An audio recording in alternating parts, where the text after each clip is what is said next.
Rachel Winters stepped off the transport bus at Marine Corps' Air Ground Combat Center, Twentynine Palms, her duffel bag slung over one shoulder as she surveyed the sprawling desert base under the scorching California sun. The Marines gathered around the training facility entrance, looked her up and down with barely concealed skepticism, their conversations dying to hushed whispers as she approached. She was 32 years old, a veteran rejoining active duty after 3 years in civilian life, and the expression on every face told her exactly what they thought about husbands trying to keep up with the Corps' finest. Great, another weekend. Warrior thinks she can hang with real Marines, muttered Corporal Eric Barnes loud enough for her to hear, earning chuckles from the group of young Marines surrounding him. Before we jump back in, tell us where you're tuning in from, and if this story touches you, make sure you're subscribed, because tomorrow I've saved something extra special for you. Rachel had heard it all before during her processing week, but it never got easier to swallow. She'd spent 5 years as an active-duty Marine before her discharge, serving 2 deployments overseas with distinction. But that was ancient history to these Marines, who saw only a woman in her 30s trying to prove she still belonged in a young person's military. The truth was, Rachel wasn't entirely sure she belonged here either. She'd left the Corps 3 years ago after her younger brother Lucas was killed by an IED during his first deployment to Afghanistan. The tragedy had shattered her family and left Rachel questioning everything she'd believed about military service. Her parents, devastated by the loss of their youngest child, had begged her to leave the military before she became another casualty. Against every instinct she possessed, Rachel had honored their wishes and transitioned to civilian life. But civilian life had proven harder than combat. Rachel had tried everything from corporate security work to teaching at a community college. But nothing filled the void that military service had left in her life. She felt like she was sleepwalking through each day, going through the motions without the sense of purpose that had defined her identity for so long. When her father, Chief Petty Officer Samuel Winters, finally told her to stop living her life for other people's fears and return to where she belonged, Rachel knew he was right. Now, standing in the desert heat of Twentynine Palms, she wondered if she'd made a terrible mistake. "Winters!" barked Gunnery Sergeant Paul Mitchell as he emerged from the training facility, his voice cutting through the morning chatter like a blade. "You're late for orientation." "Sorry, Gunny," Rachel replied, jogging to catch up with Mitchell's brisk pace. Transport was delayed coming out of San Diego. Mitchell glanced at her personnel file as they walked. 5 years active duty, 2 deployments, honorable discharge. What made you want to come back? It was a question Rachel had answered dozens of times during her re-entry process, but she still struggled with how much truth to reveal. "I missed the mission, Gunny. Civilian life didn't suit me." "Well, you're assigned to 1st Marine Logistics Group Training Battalion," Mitchell said, pushing open the door to a briefing room where 24 Marines were already seated. "These Marines are preparing for deployment. Your job is to assist with training operations and provide veteran perspective during exercises." The room fell silent as Rachel entered. She recognized the look immediately, the mixture of curiosity and skepticism that greeted any outsider trying to join an established unit. These Marines had trained together for months, building the trust and camaraderie that would keep them alive in combat. They didn't need or want some veteran trying to insert herself into their brotherhood. "This is Staff Sergeant Winters," Mitchell announced to the room. "She'll be joining us for the next training cycle. Winters, meet your new teammates." The introductions were polite but cold. Corporal Eric Barnes, who had made the weekend warrior comment outside, gave her a perfunctory nod. Private First Class Kevin Walsh looked like he was barely old enough to shave, let alone deploy to a combat zone. Staff Sergeant Diana Price seemed more welcoming than the others, but even her smile appeared forced. Sergeant Mike Torres, the unit's senior enlisted Marine, studied Rachel with the calculating gaze of someone trying to determine if she would be an asset or a liability. "So, Winters," Barnes said during a break in the briefing, "what's your specialty? Logistics? Administration? Let me guess, you were a desk jockey who wants to play soldier again." The comment drew snickers from several younger Marines. Rachel felt her jaw tighten, but she kept her expression neutral. She'd dealt with worse during her active duty years, and she knew that reacting to the bait would only make things harder. "I was infantry, actually," Rachel replied calmly.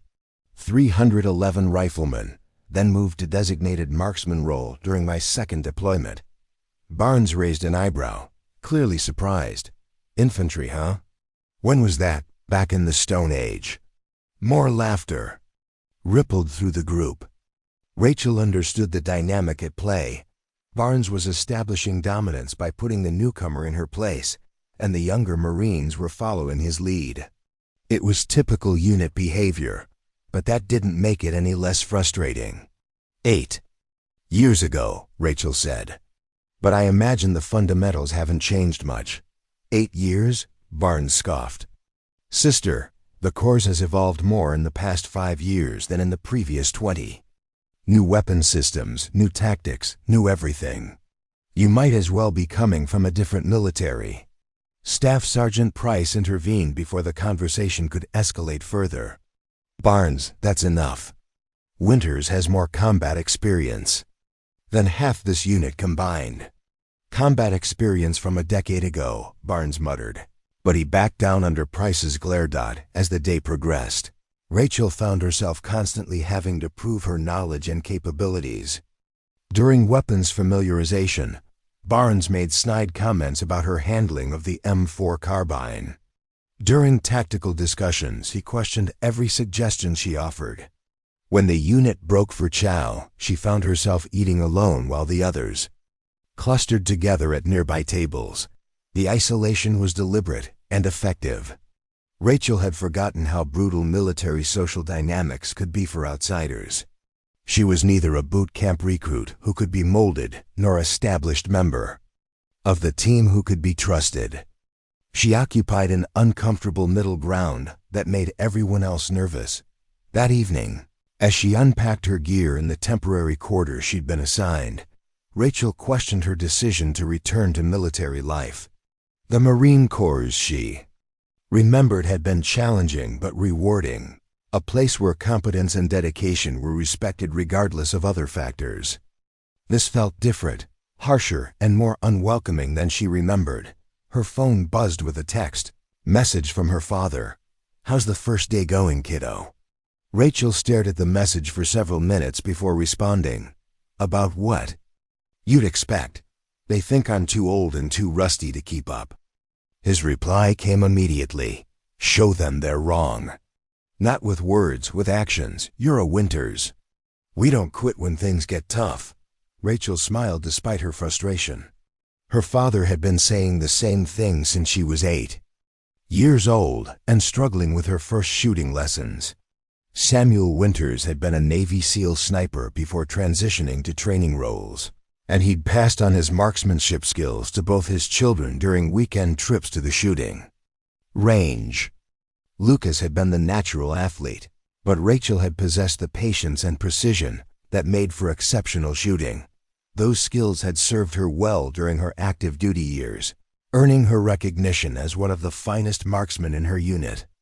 But that felt like a lifetime ago, and she wasn't sure if she still possessed the edge that had once set her apart from her peers. Outside her window, the Mojave Desert stretched endlessly under a canopy of stars that seemed close enough to touch. Somewhere out there, Marines were preparing for their next deployment, training for missions that would test every skill they possessed. Rachel wanted to be part of that mission, but first she would have to prove that she belonged among them. Tomorrow would bring new challenges and new opportunities to demonstrate her worth. She just hoped she was ready for whatever tests awaited her in the desert heat of 29 Palms. The alarm clock's harsh buzzing jolted Rachel awake at 05:00 hours, though she'd been lying in bed staring at the ceiling for the better part of an hour. Sleep had been elusive, her mind replaying the dismissive comments and skeptical glances. From her first day, she'd faced hostile environments before, but somehow the rejection from fellow Marines stung worse than anything she'd encountered in combat zones. As she laced up her boots in the pre-dawn darkness, Rachel's thoughts drifted to the chain of events that had brought her back to military life. 3 years ago, she'd been Staff Sergeant Rachel Winters, a respected Marine with an impeccable service record and a reputation as one of the finest marksmen in her regiment. Her commanding officers had been grooming her for advanced sniper training, a path that would have fulfilled her childhood dreams and honored the legacy her father had established as a Navy SEAL. But everything changed on a Tuesday morning in March when 2 Marines in dress blues appeared at her parents' door. In San Diego. Rachel had been on leave, visiting her family before what was supposed to be her 3rd deployment. She was in the kitchen making coffee when she heard the doorbell ring, followed by her mother's sharp intake of breath. Rachel knew immediately what those uniforms meant, but her mind refused to process the implications until she heard the formal words that would haunt her forever. "Mrs. Winters, we regret to inform you that your son, Lance Corporal Lucas Winters, was killed in action while serving with the 2nd Marine Expeditionary Force in Afghanistan." Lucas had been 21 years old, barely 2 years younger than Rachel, with their father's easy smile and their mother's stubborn determination. He'd enlisted straight out of high school despite his parents' attempts to convince him to attend college first. Like Rachel, he'd been drawn to the infantry, wanting to serve on the front lines where he could make a direct impact. Rachel remembered collapsing into a chair as the notification officers continued their briefing, explaining how Lucas's convoy had been hit by a sophisticated IED while conducting a routine patrol. The explosion had been devastating. Lucas and 2 other Marines were killed instantly, while 4 others were critically wounded. The attack had been carefully planned and executed by insurgents who knew exactly when and where the Marines would be traveling. The weeks that followed were a blur of funeral preparations, grief counseling, and family meetings with casualty assistance officers. Rachel had been granted emergency leave to help her parents navigate the bureaucratic maze that surrounded military deaths, but she found herself drowning in her own guilt and confusion.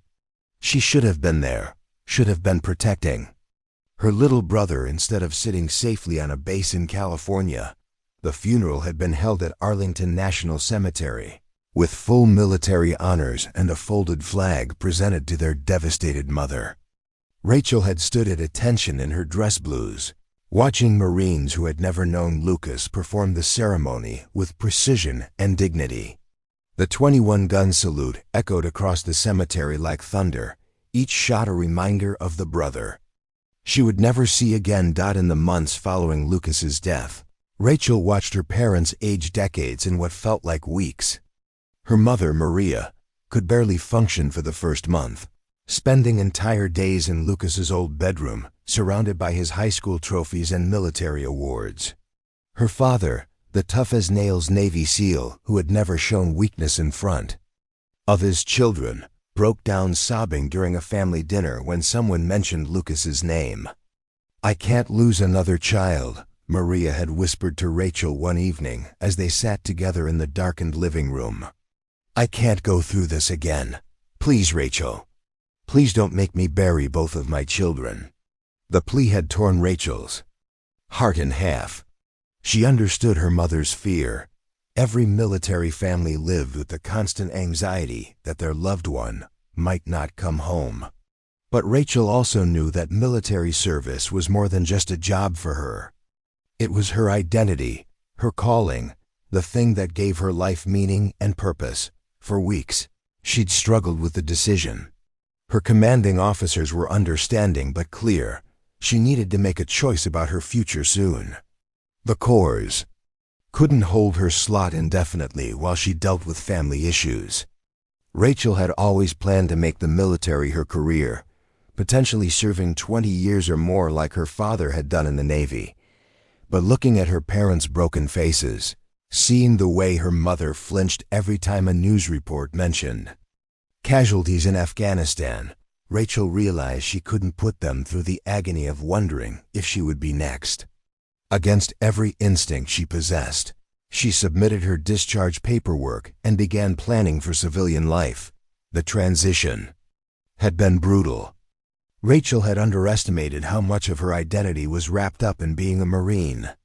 In the civilian world, she was just another veteran trying to find her place in a society that didn't quite understand what she'd been through. She'd tried various jobs, security consulting, teaching firearm safety, even working as a park ranger, but nothing satisfied the need for purpose and mission that military service had provided. Her father had been supportive, but clearly frustrated by her decision to leave the Corps. Samuel Winters understood sacrifice and duty, but he also believed that living your life in fear was no way to honor the dead. During one particularly difficult conversation, he'd been brutally direct with his daughter. "Lucas didn't die so you could waste your talents sitting behind a desk somewhere," he'd said. "He died doing what he believed in, serving something bigger than himself. You're dishonoring his memory by running away from your own calling." The words had stung because Rachel knew they were true. She'd been living in limbo for 3 years, going through the motions of civilian life while her heart remained with the Marines she'd left behind. Every news report about military operations made her feel like she was letting down her brothers and sisters in arms, who were still carrying the load she'd abandoned. The final push had come 6 months ago when her father suffered a minor heart attack. Sitting in the hospital waiting room, Rachel realized how much time she'd wasted trying to protect her parents from imaginary fears, while ignoring the very real regret that was eating her alive. When her father recovered, she'd made the decision to return to military service, despite her mother's tears and her own uncertainties about whether she still had what it took to be a Marine. Now, walking across the 29 Palms training grounds in the early morning light, Rachel wondered if she'd made the right choice. The Marines she'd met yesterday clearly didn't think she belonged here, and part of her was beginning to agree with them. Maybe Barnes was right. Maybe she was just a has-been trying to recapture past glory. But as she approached the training facility where today's exercises would begin, Rachel caught sight of her reflection in the building's glass doors. She was still in excellent physical condition, still sharp and alert despite the sleepless night. Most importantly, she was still a Marine, regardless of what anyone else thought about her presence here. Her father's words echoed in her mind. "You're a Winters. We don't quit when things get tough." Today would be another test of her resolve, another opportunity to prove that she belonged among the Corps' finest. Rachel straightened her shoulders and pushed through the doors, ready to face whatever challenges awaited her inside. The morning briefing room buzzed with the usual pre-training chatter when Rachel entered, but conversations died to whispers as she took a seat in the back row. She'd learned yesterday that her presence made the other Marines uncomfortable, so she tried to minimize her impact by arriving early and keeping to herself. Unfortunately, her strategy seemed to be backfiring. The more she tried to blend into the background, the more attention she drew to herself. "Look who decided to show up again," Corporal Barnes muttered to Private First Class Walsh, his voice carrying clearly across the room. "I was hoping yesterday was just a bad dream." Walsh snickered, emboldened by Barnes's attitude. "Maybe she'll realize she doesn't belong here and save everyone the trouble of pretending to respect her." Rachel kept her eyes fixed on her notepad, pretending to review training schedules while internally seething. She'd dealt with hazing as a young Marine, but this felt different, more personal and more vicious than the standard newcomer treatment. These Marines weren't trying to test her resilience or build unit cohesion. They were actively trying to drive her away.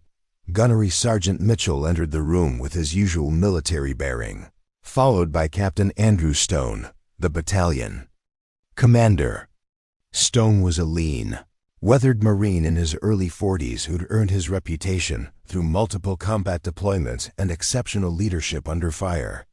Rachel had researched his background during her re-entry process, hoping to understand the kind of unit she was joining. "Listen up, Marines," Mitchell announced, calling the room to attention. "Today we're beginning advanced marksmanship training in preparation for your upcoming deployment. This will be a comprehensive evaluation of your shooting skills across multiple weapon systems and engagement scenarios." Rachel's pulse quickened. Marksmanship training had always been her strength, the area where she'd consistently outperformed her peers during her active duty years. If there was any chance of earning respect from this unit, it would be through demonstrating superior shooting skills. "The training will culminate in a unit-wide competition next week," Captain Stone added, scanning the room with his piercing gaze. "Winners will receive preferred duty assignments during deployment. Losers get the grunt work. I suggest you take this seriously." Barnes raised his hand. "Sir, will Staff Sergeant Winters be participating in the competition?" The question hung in the air like a challenge. Rachel felt every eye in the room turn toward her, waiting to see how she would respond. She knew Barnes was trying to put her in an impossible position. If she declined to participate, she'd look weak and afraid. If she accepted, she'd be setting herself up for public humiliation. If she couldn't perform, Captain Stone looked directly at Rachel. "That's up to Staff Sergeant Winters. She's welcome to participate if she feels her skills are current enough for military standards."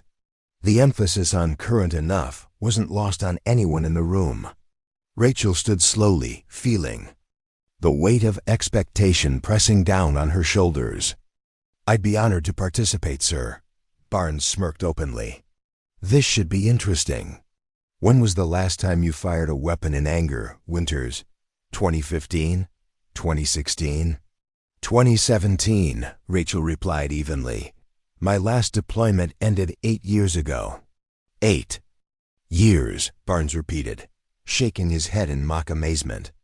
"That's like a century in military time. Technology has changed, tactics have evolved, even the targets are different now. You might as well be showing up with a musket." Several Marines chuckled at Barnes's comment, though Rachel noticed that Staff Sergeant Price and Sergeant Torres remained silent. Price had been professional but distant since Rachel's arrival, while Torres seemed to be reserving judgment until he saw her perform. As the briefing continued, Rachel found herself studying the other Marines more carefully. Walsh looked nervous about the upcoming competition, constantly fidgeting with his equipment and asking questions about scoring procedures. Private Lisa Martinez appeared confident. Her questions focused on technical details about different shooting scenarios. Corporal James Bennett had the quiet intensity of someone who took marksmanship seriously but didn't feel the need to advertise his abilities. During the lunch break, Rachel ate alone again while the other Marines clustered together at nearby tables. She could hear fragments of their conversation, speculation about the competition, jokes about her age and rustiness, predictions about how badly she would embarrass herself. The isolation was beginning to wear on her, bringing back memories of her most difficult periods during active duty when she'd struggled to find acceptance among male-dominated units. "Mind if I sit here?" Staff Sergeant Price appeared beside Rachel's table with her meal tray, not waiting for permission before taking a seat. Rachel was surprised by the gesture. Price had been cordial but not particularly welcoming since Rachel's arrival. "Of course. Though you might want to reconsider, associating with the has-been might hurt your reputation." Price smiled wryly. "My reputation can handle it. Besides, someone needs to provide a reality check around here." "Meaning?" "Meaning Barnes is an ass who thinks being loud makes him intimidating," Price said, lowering her voice. "He's decent with a rifle, but he's not nearly as good as he thinks he is.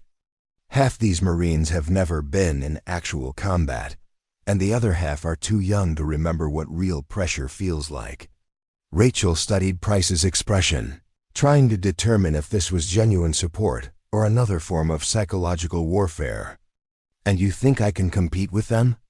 "I think you're an unknown quantity, which makes Barnes nervous," Price replied. "He's used to being the top shooter in the unit, and he doesn't want someone with your background showing him up. That's why he's working so hard to undermine your confidence before the competition even starts." The conversation was interrupted by Barnes himself, who approached their table with Walsh and Martinez in tow. Well, look what we have here, the Veterans Support Group. Price, I didn't know you were into charity work." "Watch yourself, Barnes," Price warned, her voice hardening. "Staff Sergeant Winters has more combat experience than you'll ever have." Barnes laughed dismissively. "Combat experience from the Stone Age doesn't count for much in modern warfare. Besides, experience doesn't matter if your hands shake too much to hold a rifle steady." He was deliberately trying to provoke a reaction, Rachel realized. Barnes wanted her to lose her temper, to give him an excuse to escalate the confrontation and make her look unstable. She'd seen the tactic used countless times during her active duty years: aggressive Marines trying to establish dominance through intimidation and verbal aggression. "My hands are steady enough," Rachel said calmly, meeting Barnes's gaze without flinching. "I guess we'll find out next week how steady yours are." Barnes's smirk faltered slightly at her composed response. He'd expected anger or defensiveness, not quiet confidence. "Yeah, we will. And when you embarrass yourself in front of the whole unit, maybe you'll finally realize you don't belong here." As Barnes and his followers moved away, Price shook her head in disgust.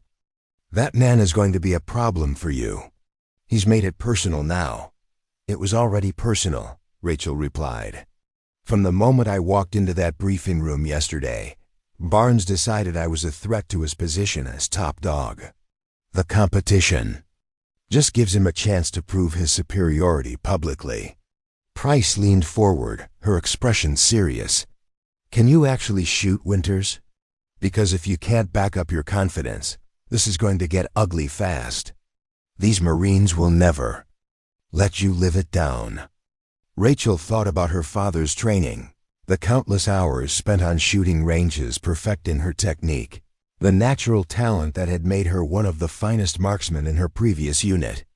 She thought about Lucas, who had always been impressed by his big sister's shooting skills, and about the promise she'd made to herself to honor his memory by being the best Marine she could be. "I can shoot," she said simply. "The question is whether I can still shoot well enough to matter."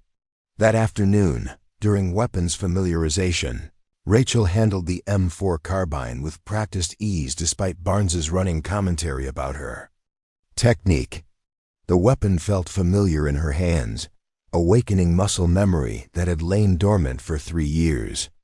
As she field-stripped and reassembled the rifle, she noticed Torres watching her carefully, his expression unreadable. "Not bad for someone who's been out of the game for 8 years. Torres commented quietly when Barnes was distracted with other Marines.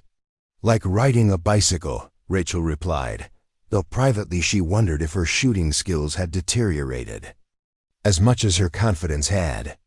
Next week's competition would answer that question definitively. For better or worse. As the day ended and Marines began heading back to their quarters, Rachel remained behind in the armory, studying the weapons they would be using in the competition. She had 1 week to prepare, one chance to prove that she belonged among these Marines. The stakes couldn't be higher. Failure would mean permanent exile from the Brotherhood. She'd sacrificed everything to rejoin Dot standing alone in the desert twilight. Rachel whispered a prayer she'd learned from her father years ago. "Grant me the strength to do what's necessary and the wisdom to know when that moment comes." Next week, she would discover if 3 years away from the Corps had dulled her edge or simply given her time to appreciate what she'd lost. The following morning brought an announcement that would change everything. Captain Stone entered the briefing room with a stern expression that immediately commanded attention from every Marine present. Behind him, Gunnery Sergeant Mitchell carried a large board covered with detailed charts and scoring matrices that made Rachel's stomach tighten with anticipation. Marines, the marksmanship competition I mentioned yesterday has been elevated beyond unit level, Stone announced, his voice carrying the weight of serious news. The Division headquarters has decided to make this a battalion-wide event, with representatives from each company competing for the title of finest marksman in the regiment. A murmur of excitement rippled through the room. Rachel felt her palms begin to sweat as the implications became clear. This wasn't just about proving herself to her immediate unit anymore. The competition had become a high-stakes event that would be watched by senior leadership throughout the base. The winner will receive a commendation letter for their service, record, preferred duty assignments for the next 2 years, and selection for Advanced Marksmanship Instructor School, Stone continued. The losing unit will receive additional training rotations and extended duty assignments that nobody wants. Barnes raised his hand immediately. Sir, what are the specific competition parameters? Mitchell stepped forward and uncovered the detailed chart. The competition will consist of 4 phases conducted over 2 days. Phase 1. Precision shooting at known distances from 100 to 800 meters. Phase 2. Rapid engagement of multiple targets under time pressure. Phase 3. Unknown distance shooting with range estimation requirements. Phase 4. Stress shooting under simulated combat conditions. Rachel studied the competition format with growing concern. The parameters were more challenging than anything she'd experienced during her active duty years, designed to test every aspect of marksmanship skill from technical precision to performance under pressure. Each phase would eliminate the lowest scoring participants until only the top 5 Marines remained for the final stress shooting evaluation. Each company will select their 3 best marksmen to represent the unit, Stone explained.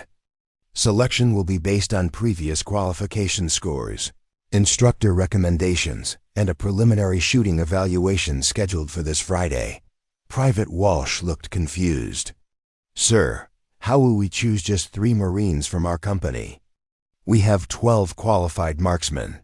Internal competition, Stone replied grimly.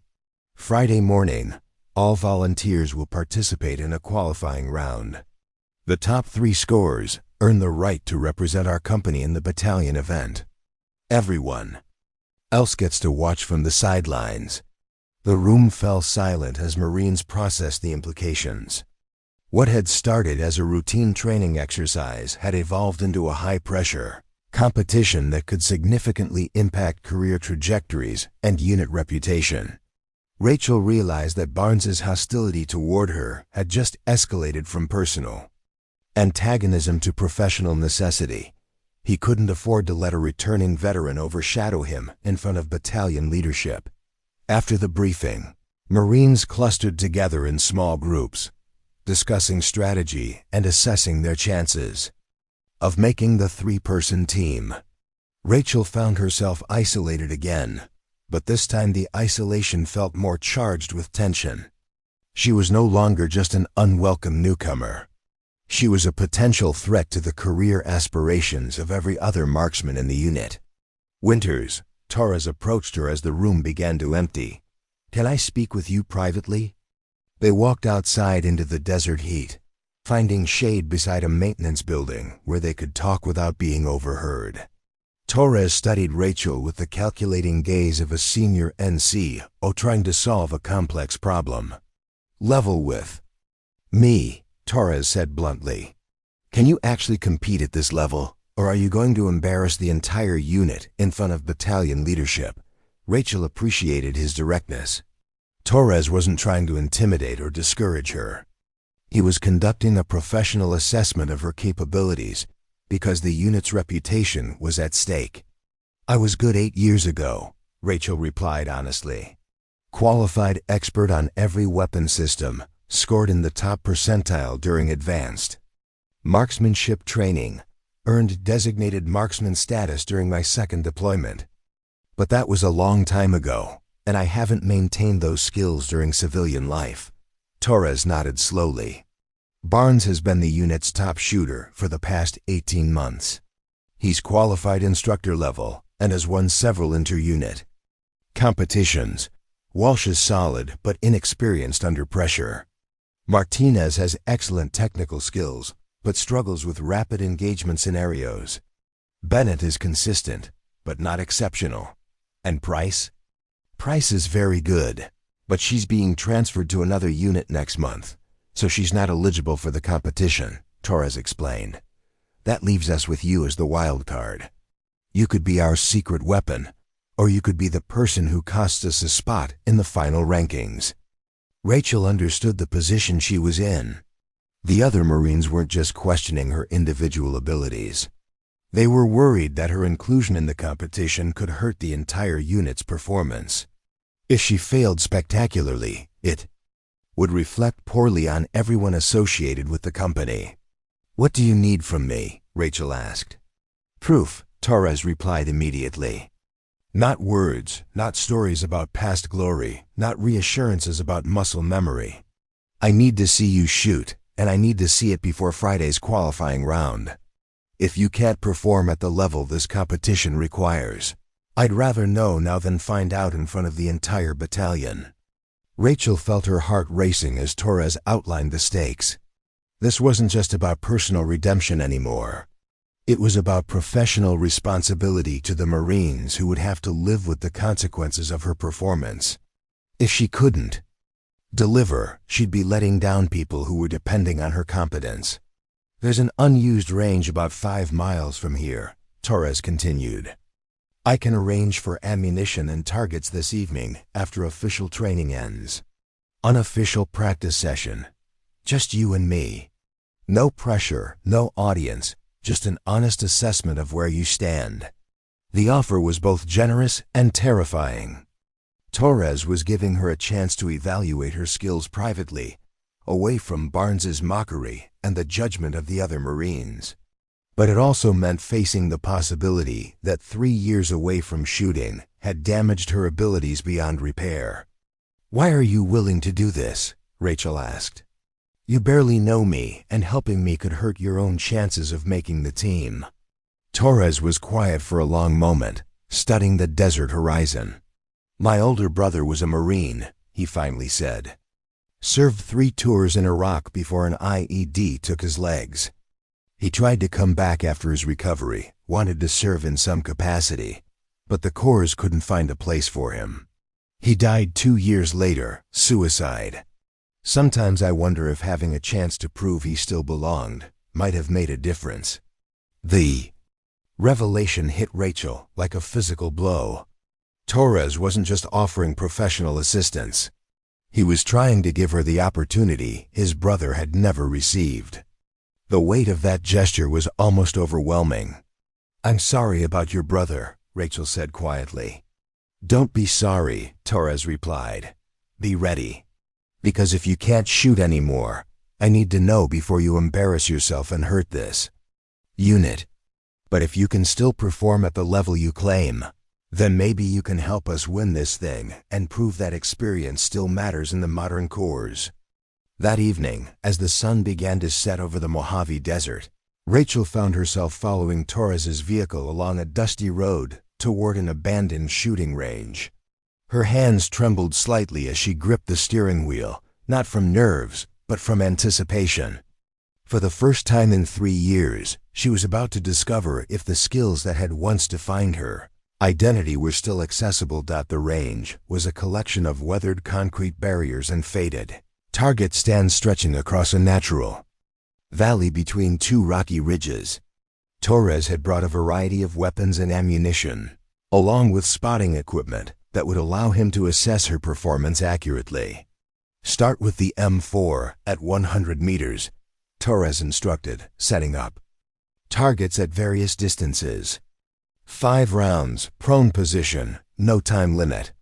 Show me your baseline." Rachel accepted the rifle and found her shooting position behind the firing line. The weight of the weapon felt familiar in her hands, awakening muscle memory that had lain dormant for years. She controlled her breathing, aligned the sights, and began the mental process that had once been as natural as walking. The first shot surprised her with its accuracy. striking within inches of the bullseye. The second was even better. By the fifth round, she had grouped all her shots within a circle smaller than a quarter, demonstrating precision that exceeded military standards. Torres studied the target through his spotting scope, his expression unreadable. "That's expert-level shooting," he said quietly. "But 100 meters is easy. Let's see how you handle real distance." As they moved to longer ranges and more challenging scenarios, Rachel felt her confidence growing with each successful engagement. The skills were still there, perhaps even sharper than they had been during her active duty years. 3 years of civilian life hadn't dulled her edge. They had given her time to mature and develop the mental discipline that separated good marksmen from exceptional ones. By the time they finished testing, Rachel had demonstrated capabilities that far exceeded Torres's expectations. She had proven that she could compete at the highest levels, that her presence on the team would be an asset rather than a liability. "Barnes is going to hate this," Torres said as they packed up their equipment in the gathering darkness. "Good," Rachel replied, surprising herself with the steel in her voice. "It's time you learned that respect isn't something you inherit. It's something you earn, one shot at a time." The news of Rachel's impressive performance at the private range session spread through the unit like wildfire, though Torres had been discreet about the details. By Thursday morning, the atmosphere in the company had shifted dramatically.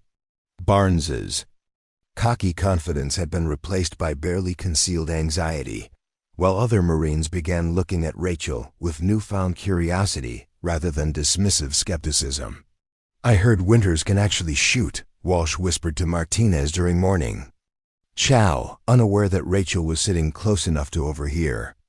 Torres wouldn't say much, but he looked pretty impressed when they got back last night.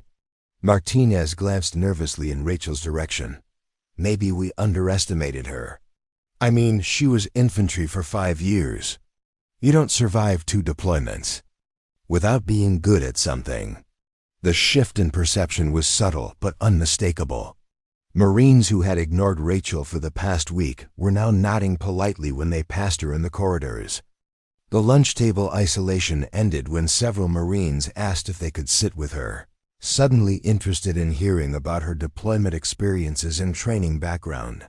Barnes, however, doubled down on his hostility, preparing and narrating. "This story took us a lot of time, so if you are enjoying it, subscribe to our channel. It means a lot to us. Now back to the story. Don't let one good practice session go to your head, Winters," he said loudly during Thursday's weapons maintenance period. "Range conditions were perfect last night. No wind, no pressure, no competition. Friday's qualifying round will be different. Real shooting under real conditions with real consequences." Rachel continued cleaning her rifle without looking up. She'd learned that responding to Barnes's provocations only encouraged him to escalate further. But privately, she understood his concern. The qualifying round would be conducted in front of the entire company, with all the psychological pressure that entailed. There was a significant difference between shooting well in isolation and performing under scrutiny. That evening, Rachel made a decision that surprised even herself. Instead of returning to her quarters after dinner, she sought out Barnes at the recreational facility where he was playing pool with several other Marines. The room fell silent when she approached their table, tension crackling in the air like electricity before a thunderstorm. "Barnes, can I speak with you privately?" Rachel asked, her voice calm but firm. Barnes looked around at his audience, clearly enjoying the attention. "Anything you have to say to me, you can say in front of everyone here. We're all Marines, right?" Rachel studied his face, recognizing the challenge for what it was. Barnes wanted to humiliate her publicly, to provoke a reaction that would undermine her credibility before the qualifying round. She could walk away and avoid the confrontation, or she could address the situation head-on. "Fair enough," Rachel said, moving closer to the pool table so she wouldn't have to raise her voice. "I know you see me as a threat to your position as the unit's top marksman. You're probably right to be concerned. But here's what I don't understand. Why are you more worried about competing against me than you are about representing this unit with honor? The question caught Barnes off guard. He'd expected anger or defensiveness, not a direct challenge to his priorities and motivations. I'm not worried about competing against anyone, Barnes replied, though his voice lacked its usual confidence. I'm worried about this unit looking bad because we let sentiment override practical judgment. Nostalgia doesn't win competitions. Neither does insecurity, Rachel replied evenly. A confident marksman focuses on his own performance, not on undermining his teammates. If you're really as good as you claim to be, my presence shouldn't threaten you. Several Marines exchanged glances, recognizing the tactical shift in the conversation.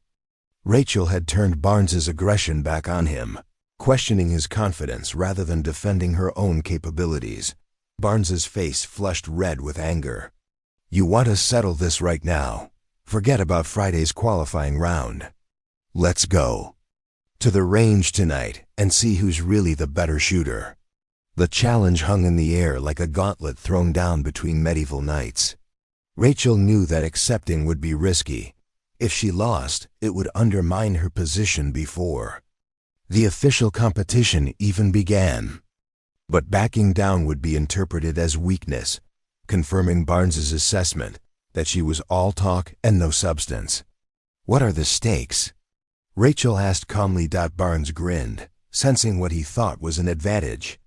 Loser publicly admits they don't belong on the team and withdraws from Friday's qualifying round. Winner gets the other's spot guaranteed, no matter what happens during the official competition. The proposed wager was outrageous and completely against military protocol. Official competitions couldn't be circumvented by informal challenges. And no Marine had the authority to guarantee team positions through side bets. But Rachel understood that this wasn't really about the formal competition anymore. It was about respect, dominance, and the psychology of unit cohesion. Counterproposal. Rachel said after a moment's consideration. Tonight we shoot for bragging rights only. Tomorrow we both compete in the official qualifying round on equal terms. May the best Marines represent this unit, regardless of personal feelings. Barnes's grin faltered. He'd hoped to pressure Rachel into an all-or-nothing confrontation that would eliminate her as a threat. Her measured response demonstrated exactly the kind of tactical thinking that made experienced Marines dangerous opponents. Scared to put real stakes on the line? Barnes taunted, making one final attempt to provoke her into accepting his original challenge. Smart enough not to let ego interfere with unit readiness, Rachel replied. If you want to shoot tonight for fun, I'm game. If you want to make it about something bigger than marksmanship, you're on your own.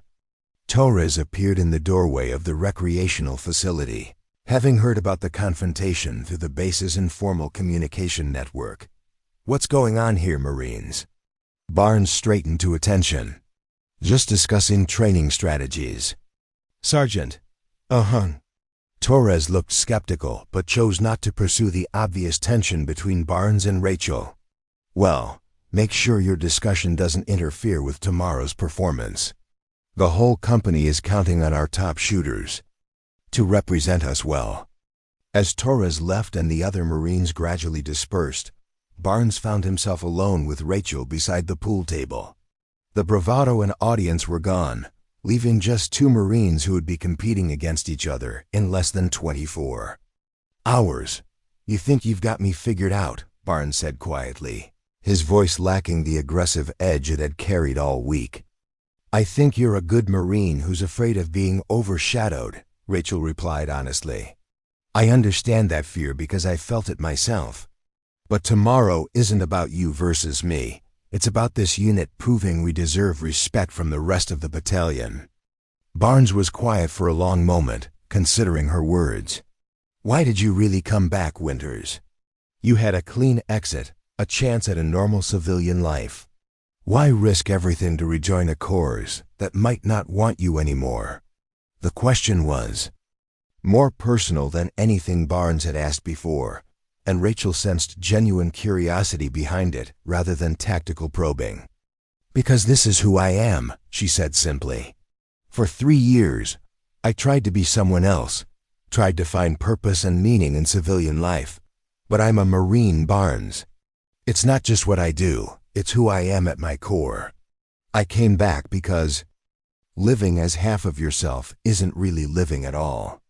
Barnes nodded slowly, perhaps understanding for the first time that Rachel's presence wasn't about undermining him or seeking glory. She was fighting for her identity, for the right to be the person she'd always been meant to be. "Tomorrow's going to be interesting," Barnes said finally, extending his hand in what might have been the beginning of mutual respect. Rachel shook his hand firmly. "May the best Marines win." That night, Rachel lay in her bunk thinking about the conversation with Barnes and the qualifying round that would determine her immediate future in the Corps. Tomorrow would prove whether 3 years of civilian life had dulled her edge or simply given her time to develop the mental maturity that separated good marksmen from great ones. Outside her window, the desert stars shone with crystalline clarity in the unpolluted sky. Somewhere among those stars, her brother Lucas was watching, and Rachel whispered a promise to his memory. "Tomorrow, I'm going to show them what a winters can do." Friday morning arrived with the crisp desert air that preceded the brutal heat of midday. Rachel woke before her alarm, her body thrumming with nervous energy that she hadn't felt since her deployment days. The qualifying round would begin at 800 hours, giving 12 Marines the chance to earn 3 coveted spots on the company's competition team. The shooting range buzzed with activity as armorer personnel prepared weapons and ammunition, while range safety officers established firing lines and target systems. Captain Stone stood near the command post with a clipboard, observing the preparations with the intense focus of a commander who understood that today's results would reflect on his leadership. Rachel arrived 30 minutes early, a habit ingrained from years of military service. She found Torres already there, checking equipment with the methodical precision of a senior NCO who left nothing to chance. "How are you feeling?" Torres asked as Rachel approached the equipment table. "Like I'm about to find out if the last 3 years were a detour or a dead end," Rachel replied honestly. Torres handed her a freshly cleaned M4 carbine, the metal still warm from the armorer's maintenance. "Remember what you showed me Wednesday night. Trust your training, trust your instincts, and don't let the pressure change your fundamentals." Other Marines began arriving in small groups, their conversations muted by pre-competition tension. Walsh looked pale and kept fidgeting with his equipment. Martinez appeared focused but nervous, running through mental checklists that Rachel recognized from her own early competition days. Bennett maintained his usual quiet intensity, methodically preparing his gear without wasted motion. Barnes arrived precisely on time, projecting an image of casual confidence that didn't quite reach his eyes. He nodded politely to Rachel. Their conversation the previous evening had established a grudging mutual respect that replaced the open hostility of the past week. "Marines, gather around," Captain Stone called, his voice carrying clearly across the range. "Today's qualifying round will consist of 3 phases. Phase 1, precision shooting at 200, 400, and 600 meters, 5 rounds per distance. Phase 2, rapid engagement of multiple targets, 90 seconds to engage 12 targets at varying distances. Phase 3, unknown distance shooting, 5 targets. Between 300 and 700 meters, range estimation required." Rachel felt her pulse quicken as Stone outlined the competition format. The parameters were more challenging than she'd expected, designed to test every aspect of marksmanship from technical precision to rapid target acquisition under time pressure. "Scoring will be cumulative across all 3 phases," Stone continued. "Top 3 scorers earn spots on the battalion competition team. Everyone else gets to watch from the spectator area, and wonder what might have been. The 12 competitors drew numbers to determine shooting order. Rachel drew number 8, placing her in the middle of the pack with enough time to observe other Marines' performances before her turn. Barnes drew number 4, while Walsh got the pressure-filled number 12 position. The first competitor was Corporal James Bennett, whose quiet demeanor masked exceptional shooting skills. Bennett approached the firing line with methodical precision, taking time to study wind conditions and adjust his equipment before settling into his prone shooting position. His first string at 200 meters was flawless, 5 rounds grouped within a circle smaller than a quarter. The 400-meter engagement was nearly as impressive, with 4 rounds in the bullseye and 1 just outside the scoring ring. At 600 meters, Bennett's precision remained consistent, earning scores that would be difficult for subsequent shooters to match. "Strong performance," Torres commented quietly to Rachel as Bennett completed his precision phase. "He's going to be hard to beat." The second and third Marines delivered solid but unspectacular performances, good enough to qualify for deployment, but lacking the exceptional accuracy required for advanced competition. When Barnes approached the firing line for his turn, Rachel studied his technique with professional interest.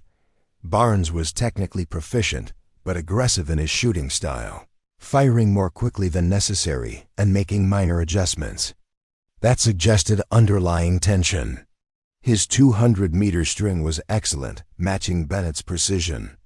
At 400 meters, he rushed his shots slightly, resulting in a wider group that cost him valuable points. The 600-meter engagement exposed his nervousness.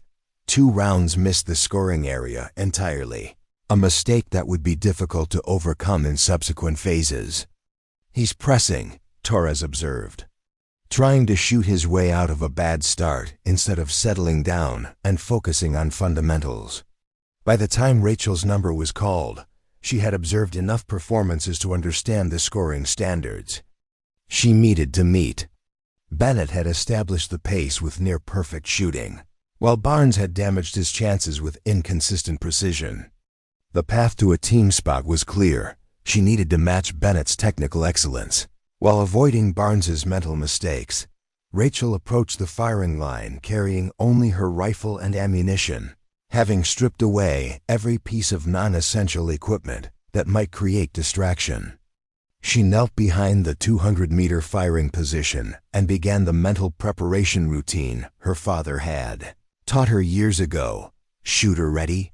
called the range safety officer. "Shooter ready," Rachel confirmed, settling into her prone position. First shot surprised her with its perfection, striking dead center of the bullseye with an audible impact that carried clearly in the desert air. The second shot followed immediately, placed with surgical precision, just millimeters from the first.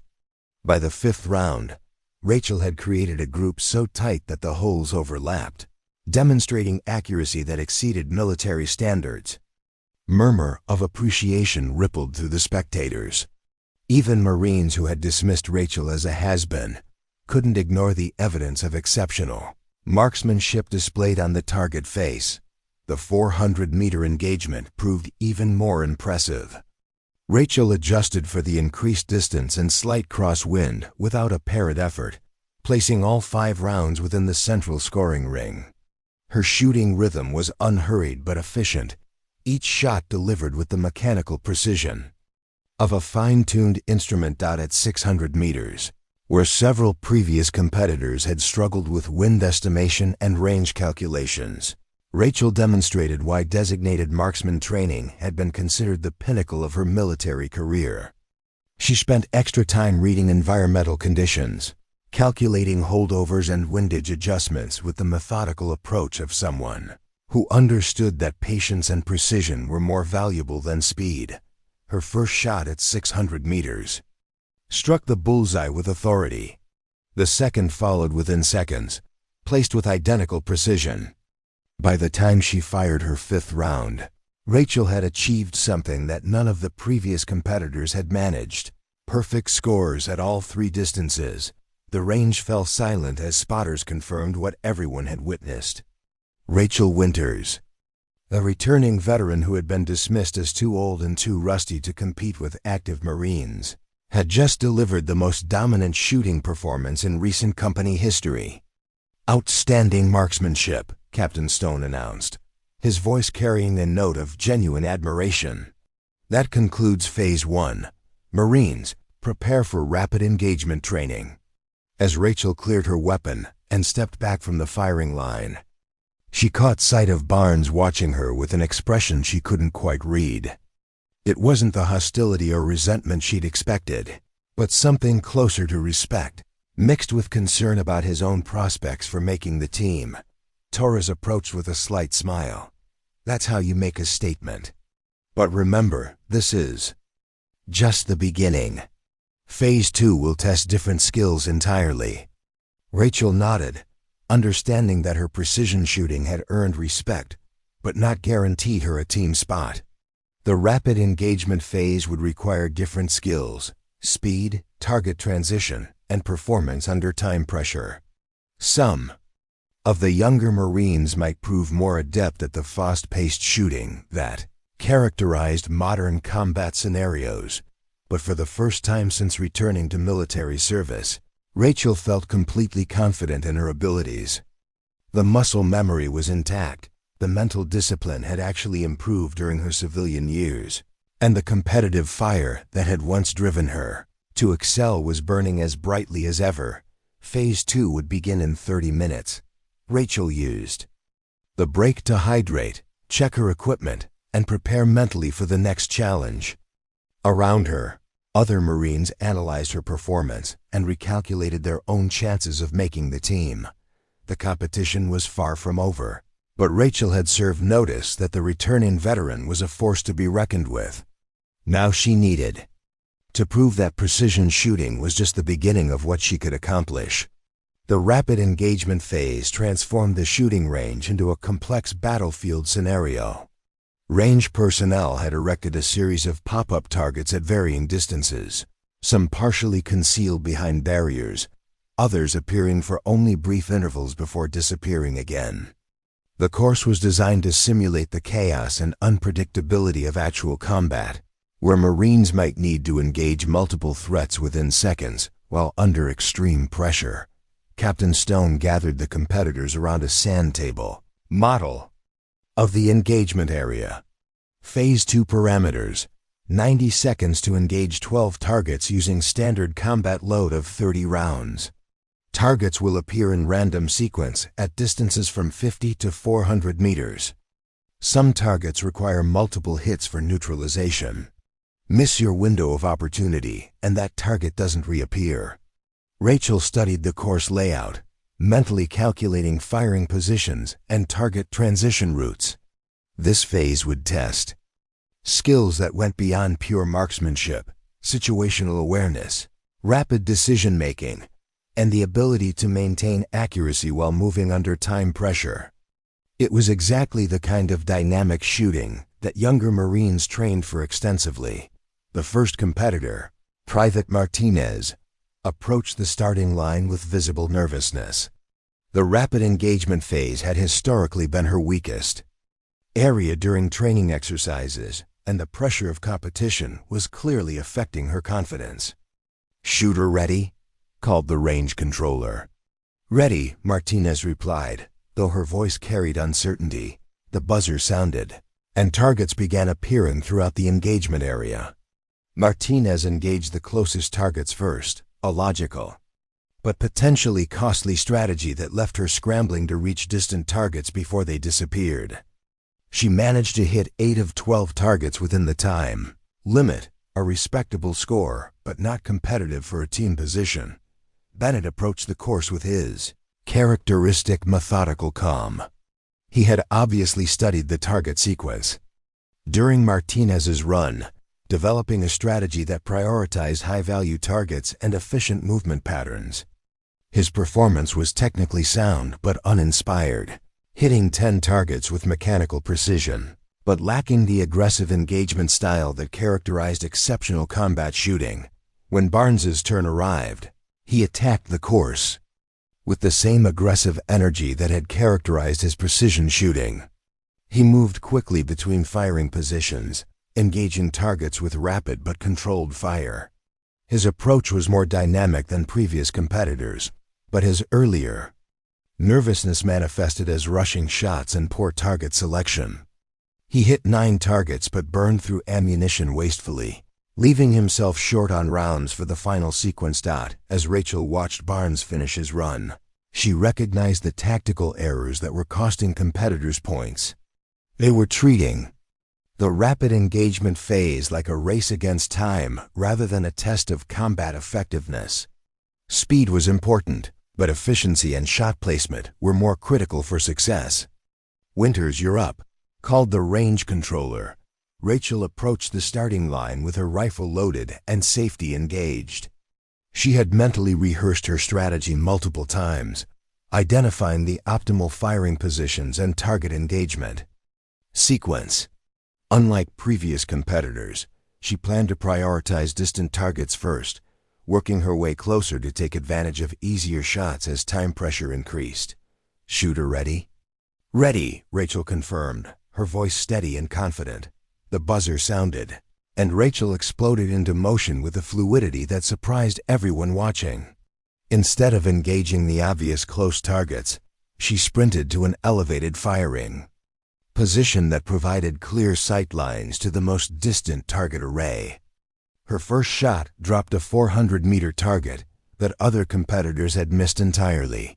Moving with practiced efficiency, Rachel transitioned between firing positions like a dancer, following choreographed steps. Each shot was deliberate and controlled, delivered from stable positions that maximized accuracy while maintaining rapid target engagement. She didn't waste ammunition on targets that were already neutralized, and she didn't hesitate when presented with multiple threat options. At the 60-second mark, Rachel had successfully engaged 10 targets with only 14 rounds expended. Other competitors had emptied their magazines by this point, but Rachel's ammunition discipline left her with 16 rounds for the final sequence. The last phase of the course presented the most challenging scenario, 3 targets appearing simultaneously at different distances, requiring rapid threat assessment and priority engagement. Previous competitors had struggled with this sequence, either missing the time window entirely or hitting lower priority targets while missing the critical threat indicators. Rachel identified the highest value target immediately, a sniper silhouette at 350 meters that would have clear fields of fire on friendly positions. She engaged it first with a precise shot that dropped the target instantly. The second target, representing a machine gun position, fell to her next round. The third target, an infantry threat at close range, was neutralized with time to spare. When the final buzzer sounded, Rachel had achieved something unprecedented in company history. She had successfully engaged all 12 targets with time remaining and ammunition to spare. More impressively, she had done it with an economy of movement and precision of fire that demonstrated combat experience far beyond what most active Marines possessed. The range fell silent as spotters confirmed the results. Perfect target engagement, efficient ammunition usage, and tactical movement that maximized effectiveness while minimizing exposure. Rachel had not just completed the rapid engagement phase. She had redefined what excellent performance looked like. "Exceptional shooting," Captain Stone announced, making no effort to hide his amazement. "That's a masterclass in combat marksmanship." The remaining competitors approached their runs with the sobering knowledge that Rachel had set a nearly impossible standard. Several Marines who had been confident about making the team now realized they were competing for 2 remaining spots rather than 3. Walsh, shooting in the final position, was visibly shaken by Rachel's performance. His run was tentative and slow, resulting in only 6 successful target engagements, a score that eliminated him from team consideration. The psychological pressure of following such a dominant performance had clearly affected his ability to execute his own skills. As Phase 2 concluded, The unofficial team standings were becoming clear. Rachel had established herself as the undisputed leader with perfect scores in both completed phases. Bennett remained in strong contention with consistent but unspectacular performance. Barnes was fighting for the third spot against Martinez, and two other Marines whose combined scores kept them mathematically alive. Phase 3 begins in 1 hour, Captain Stone announced. Unknown distance shooting. 5 targets, range estimation required, no spotting assistance. This is where we separate the marksmen from the sharpshooters. During the break, Rachel found herself surrounded by Marines who had been ignoring her just days earlier. The transformation in their attitudes was complete. She was no longer the has-been veteran trying to relive past glory. She was the standard bearer for the company, the Marine most likely to bring honor to their unit in battalion-level competition. "That was incredible shooting," Walsh said as he approached Rachel near the equipment table. "I've never seen anyone move through that course like you did." "Where did you learn to shoot like that?" "From my father," Rachel replied simply. "And from Marines who were willing to teach me that shooting is only half of marksmanship. The other half is thinking." Torres appeared beside her with a bottle of water and a slight smile. "How are you feeling about the unknown distance phase?" Rachel accepted the water gratefully, feeling the desert heat beginning to build as the morning progressed. "Confident. Range estimation was always one of my strengths, and the targets won't be moving. It's more about patience and calculation than speed." "Barnes is looking worried," Torres observed, glancing toward where Barnes was studying range cards with desperate intensity. "He needs a perfect performance in Phase 3 to have any chance of making the team." Rachel followed Torres's gaze, feeling a moment of sympathy for Barnes, despite their rocky relationship. She understood the pressure he was facing. His identity as the unit's top marksman was being challenged publicly, and failure would mean professional embarrassment in front of the entire company. "He's a good Marine," Rachel said quietly. "This competition doesn't change that," Torres nodded approvingly. "That's the attitude that separates leaders from just good shooters. Phase 3 is going to be interesting." As Marines began preparing for the final phase of the qualifying round, Rachel felt a calm confidence that had been absent during her first days with the unit. She had proven her technical skills, demonstrated her tactical thinking, and earned the respect of Marines who had initially dismissed her capabilities. But Phase 3 would present a different challenge entirely. Unknown distance shooting required not just marksmanship skills, but also the ability to read environmental conditions, estimate ranges accurately, and maintain precision under psychological pressure. It was the kind of shooting that separated good Marines from exceptional ones. Rachel closed her eyes and whispered a brief prayer to her brother's memory. "Lucas, I'm almost there. Help me finish strong." Phase 3 transformed the shooting range into a test of pure marksmanship intellect. 5 targets had been placed at unknown distances throughout a natural valley, each one carefully positioned to challenge a shooter's ability to read terrain, estimate range, and calculate ballistic solutions without technological assistance. There would be no laser rangefinders, no spotting scopes, no second chances. Each Marine would have 1 shot per target, and success would depend entirely on their ability to merge technical knowledge with field experience. Captain Stone gathered the remaining competitors around an observation point overlooking the valley. Target distances range from 300 to 700 meters. You'll have 5 minutes to study the engagement area before shooting begins. Once you take your firing position, you have 3 minutes to engage all 5 targets. No coaching, no assistance, no do-overs. Rachel studied the valley with the methodical approach her father had taught her during childhood hunting trips.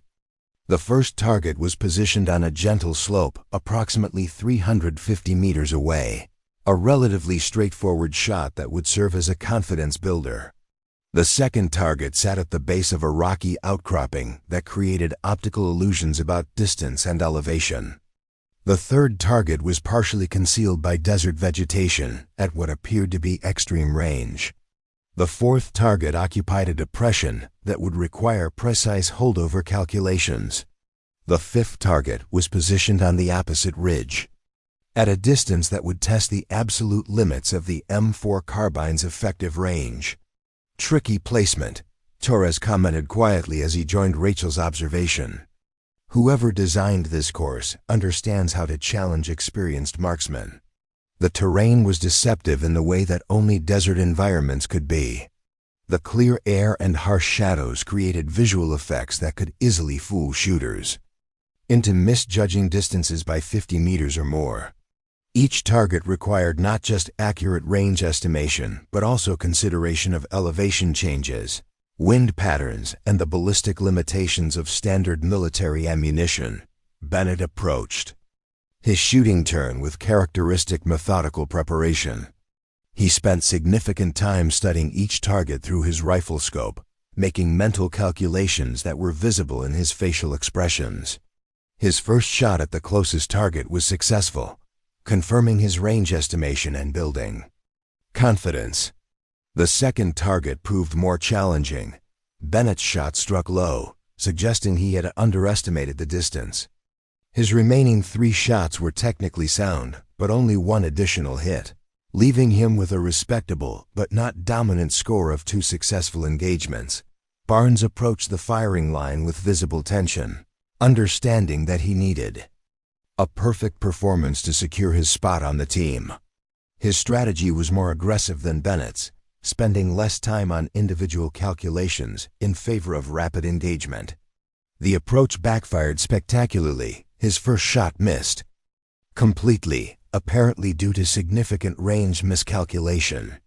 His second shot was closer, but still missed the target area. By the time Barnes completed his string, he had managed only 1 successful hit out of 5 attempts, effectively eliminating himself from team consideration. As other Marines completed their attempts with varying degrees of success, it became clear that the unknown distance phase was proving as challenging as intended. The combination of deceptive terrain and time pressure was exposing the difference between Marines who had memorized range estimation formulas and those who possessed genuine field experience. When Rachel's turn arrived, she approached the firing line carrying only her rifle and a small notebook where she had recorded wind observations and ballistic calculations. Unlike previous competitors, she had spent her observation time studying environmental conditions rather than obsessing over target placement. "Shooter ready?" called the range controller. "Ready," Rachel confirmed, settling into a stable prone position. Rachel began with the closest target, using it to confirm her rifle's 0 and build confidence for the more challenging shots. Her range estimation of 350 meters proved accurate, and the bullet struck dead center with authority that carried clearly across the valley. The second target required more sophisticated calculation. Rachel had identified it as approximately 450 meters away, but positioned at a slightly higher elevation that would require additional holdover. She adjusted her point of aim accordingly and delivered a shot that struck within inches of the bullseye. For the third target, Rachel employed a technique her father had taught her during long-range hunting expeditions.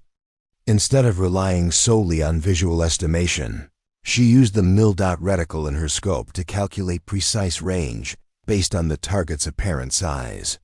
The mathematical approach yielded a range estimate of 575 meters, significantly farther than most competitors had calculated. Her shot reflected this assessment, striking the target with precision that demonstrated superior range estimation skills.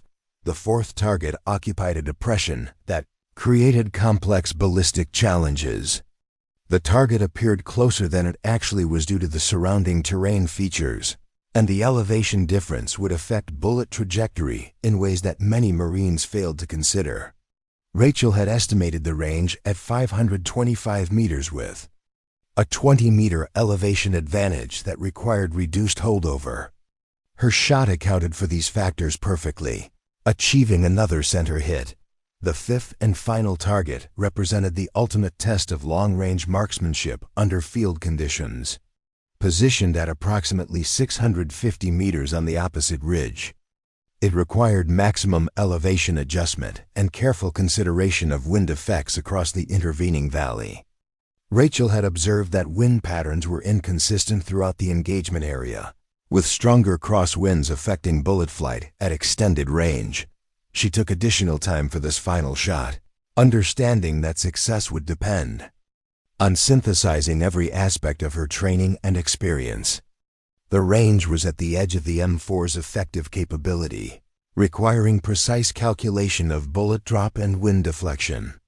Rachel adjusted her point of aim to account for these factors and controlled her breathing to achieve the natural pause between heartbeats that her father had emphasized during her earliest training.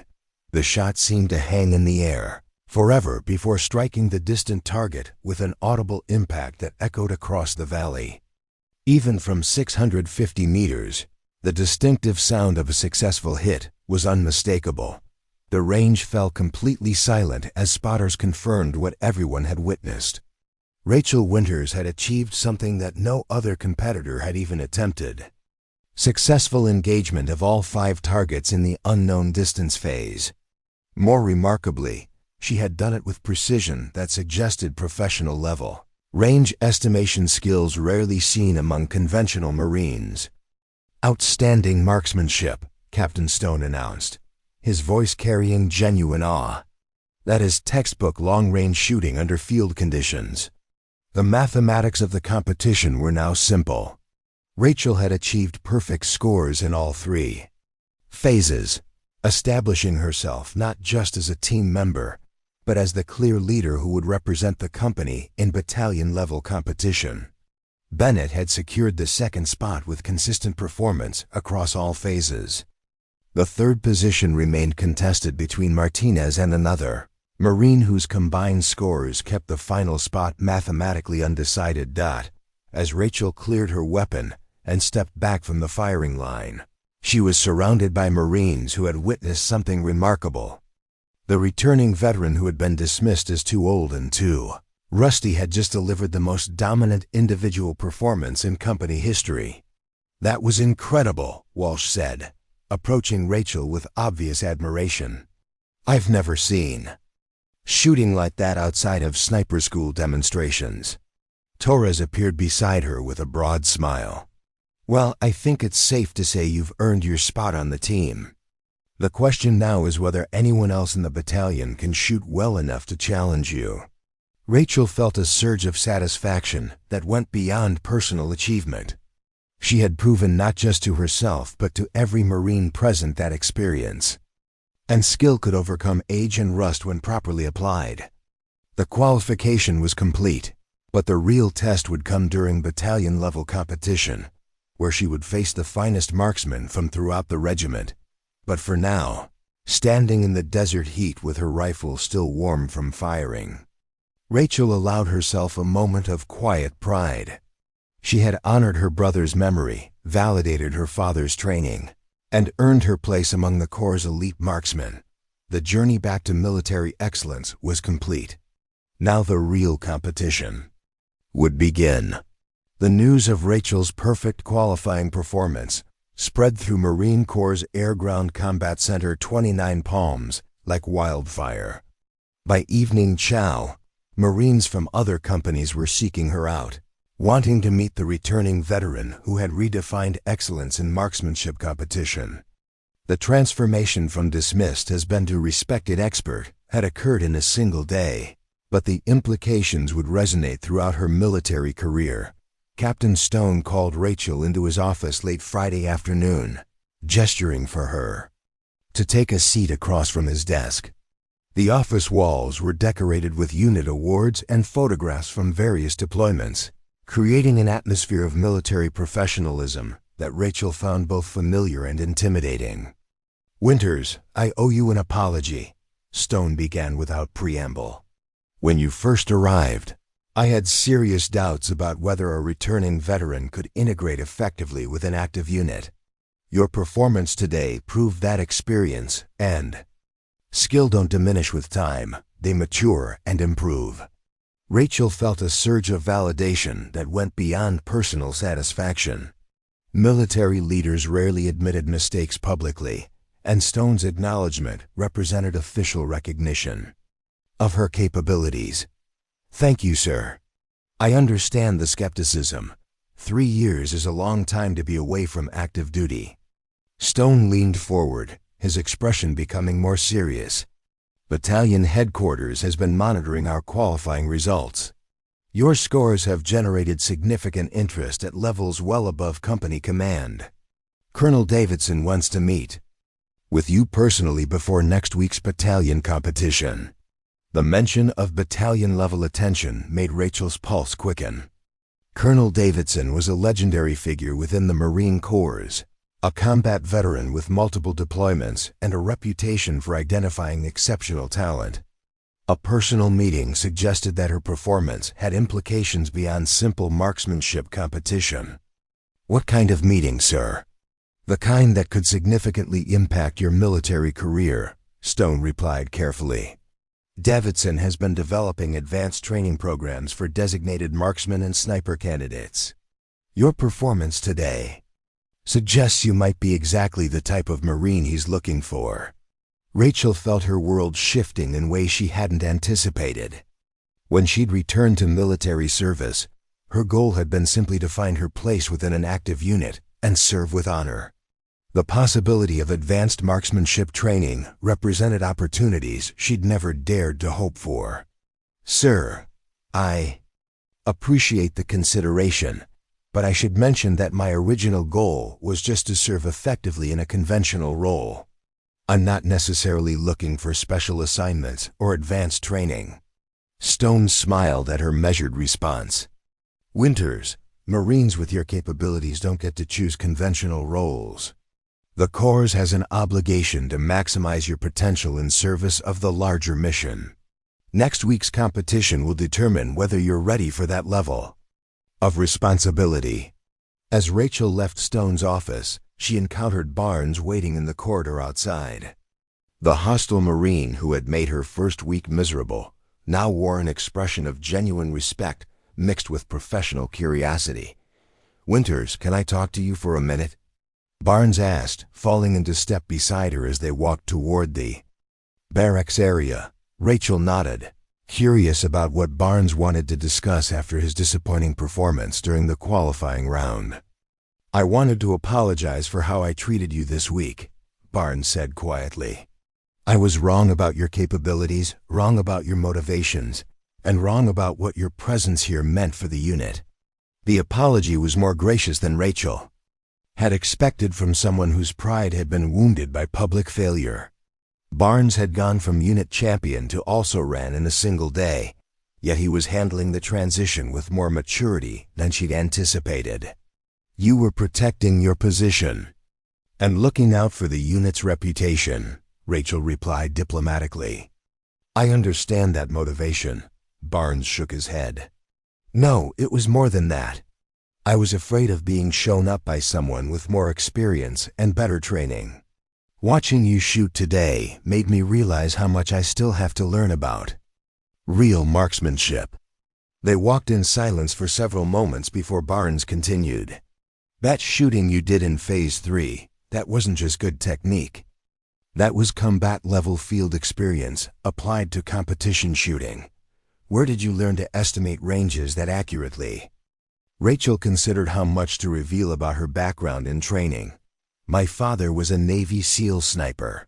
He taught me that marksmanship is only partly about shooting. The rest is about reading environments, understanding ballistics, and maintaining mental discipline under pressure. It shows, Barnes admitted. I've been the unit's top shooter for 18 months, but I realize now that I was just the best of a limited group. You're operating at a completely different level. The conversation represented more than personal reconciliation between two Marines who had started as adversaries. Barnes was acknowledging that excellence in marksmanship required more than technical proficiency. It demanded the kind of comprehensive understanding that could only be developed through extensive training and field experience. "Barnes, you're a good Marine and a solid marksman," Rachel said as they approached the barracks entrance. "Don't let one bad day undermine your confidence. Competition shooting is different from combat effectiveness, and both are different from training capability." Barnes nodded thoughtfully. "Maybe, but watching you today made me want to be better than I am." "That's probably a good thing." Later that evening, Rachel found herself in the unit's communication center, using the base phone system to call her parents. The conversation she'd been dreading had become one she was eager to have. "Dad, it's Rachel. I have some news about today's competition." Samuel Winters listened quietly as Rachel described her perfect performance, the official recognition from Captain Stone, and the possibility of advanced training opportunities.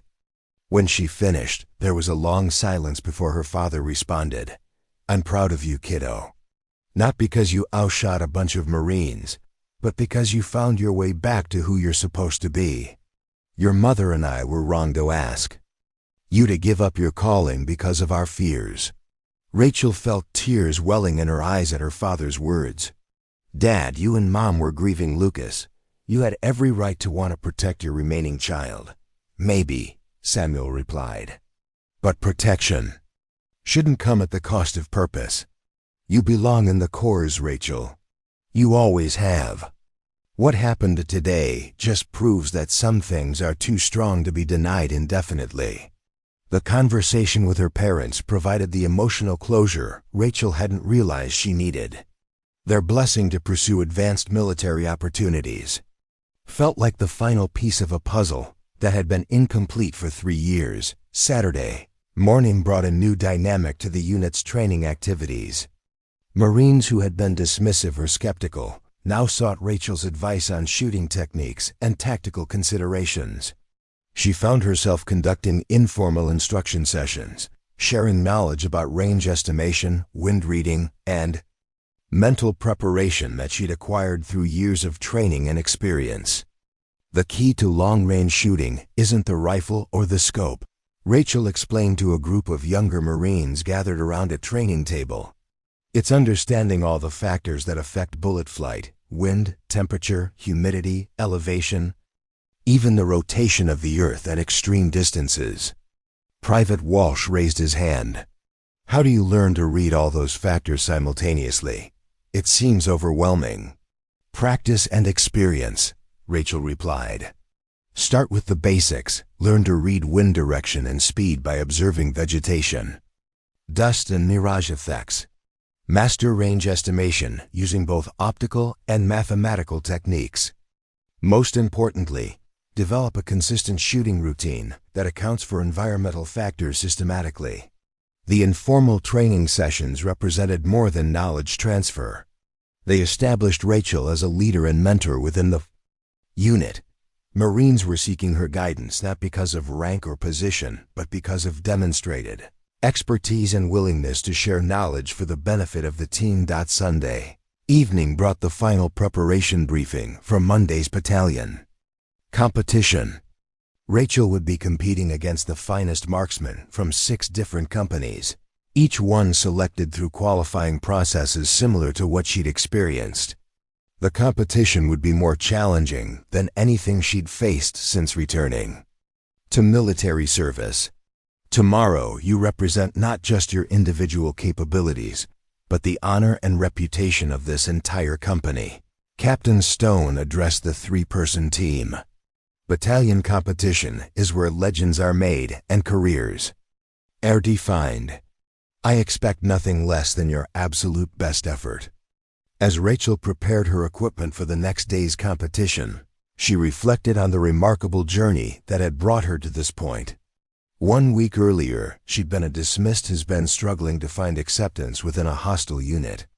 Now she was the company's champion, carrying the hopes and expectations of Marines who had witnessed her transformation from outsider to leader.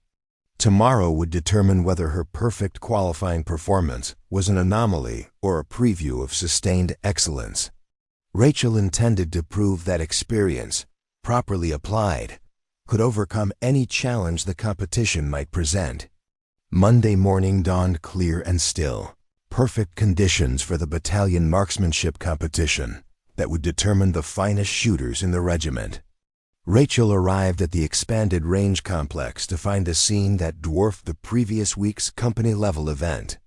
6 companies had sent their best marksmen, creating a field of 18 elite Marines, who represented the absolute pinnacle of conventional marksmanship within the SIMPU battalion. The competition format had been elevated to match the increased stakes. 4 phases would test every aspect of marksmanship skill: precision shooting at extended ranges, rapid engagement under combat conditions, field shooting from improvised positions, and stress shooting under psychological pressure, designed to simulate battlefield conditions. Winners would advance to regimental competition and potential selection for advanced sniper training. Rachel studied her competition during the morning briefing, recognizing immediately that the skill level had increased dramatically from the previous week. These weren't just good Marines who happened to shoot well. They were dedicated marksmen who had earned their positions through sustained excellence and competitive success. Staff Sergeant Michael Torres from Alpha Company had won multiple inter-unit competitions and held several base records for precision shooting. Gunnery Sergeant Lisa Park from Charlie Company was a former designated marksman instructor with extensive combat experience. Sergeant David Kim from Bravo Company was barely 25 years old, but possessed natural shooting ability that had earned him recognition throughout the regiment. "Impressive field," Bennett commented as he joined Rachel's observation of the other competitors. "Some of these Marines have been training for this competition for months." Rachel nodded, feeling a familiar pre-competition nervousness that she hadn't experienced since her deployment days. The company-level competition had been about proving herself to her immediate unit. This event was about establishing her credentials among the Marine Corps' elite marksmen. Colonel Davidson appeared at the range with his staff, immediately commanding attention from every Marine present. Davidson was a lean, weathered officer in his early 50s whose reputation for identifying exceptional talent was legendary throughout the Corps. His presence indicated that today's competition had implications far beyond simple marksmanship awards. "Marines, you represent the finest marksmen in this battalion," Davidson announced, his voice carrying clearly across the assembled competitors. "Today's performance will determine not just individual recognition, but also selection for advanced training opportunities that could define your military careers." The colonel's words confirmed what Rachel had suspected. This competition was as much about talent identification as it was about marksmanship excellence. The Marine Corps was using the event to identify potential candidates for sniper training, designated marksman positions, and advanced instructor roles. Phase 1 began with precision shooting at ranges extending to 1,000 meters, distances that pushed the M4 carbine to its absolute limits and required mathematical precision in ballistic calculations. Rachel found herself grouped with Torres and Park, both of whom had reputations for exceptional long-range accuracy. The distant targets were barely visible through standard rifle scopes, requiring shooters to rely on technical knowledge and environmental reading skills rather than simply superior eyesight. Wind conditions at 1,000 meters were complex and constantly changing, creating ballistic challenges that separated theoretical knowledge from practical application. Rachel's first shot at 800 meters struck dead center, confirming her environmental calculations and building confidence for the extreme range engagements. At 900 meters, she adjusted for increased wind deflection and bullet drop, placing her shot within the central scoring ring. The 1,000-meter target represented the ultimate test of her technical capabilities and field experience. She spent additional time studying wind patterns at multiple ranges, understanding that bullet flight at extreme distance would be affected by atmospheric conditions throughout its trajectory. Her calculations accounted for temperature, humidity, elevation, and the complex wind patterns created by the desert terrain. The shot felt perfect as it left the rifle, and the distinctive sound of a successful hit carried clearly across the range despite the extreme distance. Rachel had achieved something that only 3 other Marines managed during Phase 1.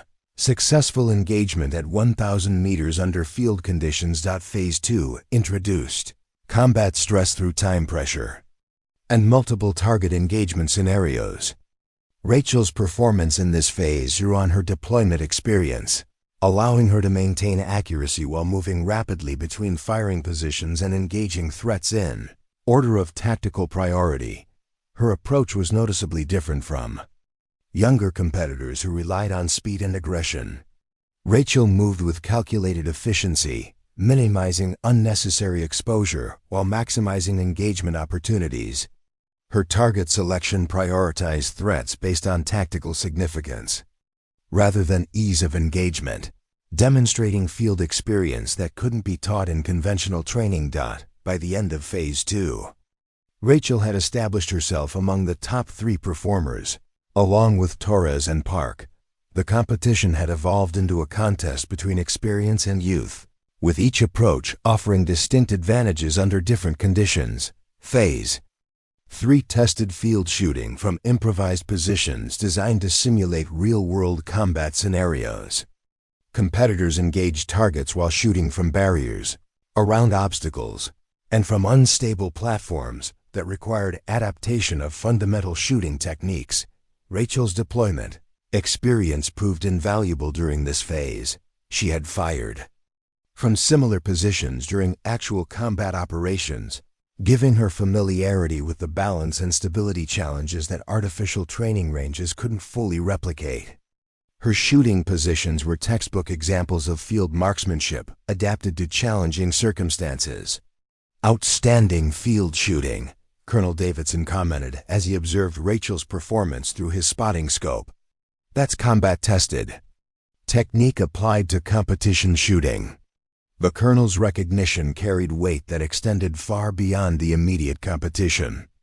Davidson's endorsement could open doors to training opportunities and career paths that most Marines could only dream about achieving. Phase 4 introduced the psychological pressure component that separated good marksmen from exceptional ones. Competitors shot while exposed to simulated artillery sounds, smoke effects, and time pressure designed to replicate battlefield stress. The phase tested not just shooting skills, but also mental discipline under conditions that approximated actual combat. Rachel's experience with real combat stress provided a significant advantage during this phase. The artificial stressors were intense but familiar, triggering responses she had developed during actual deployments rather than training exercises.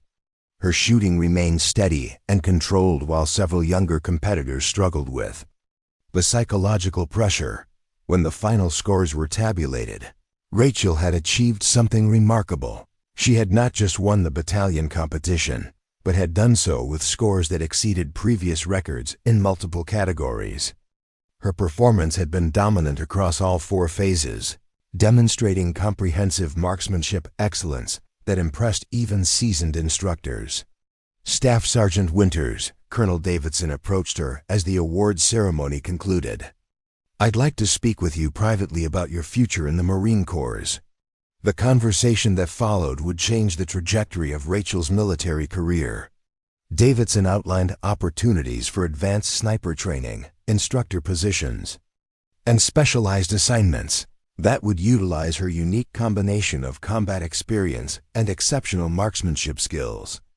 The Marine Corps has invested considerable resources in identifying Marines with your capabilities, Davidson explained. Your performance today suggests that we may have found exactly what we've been looking for.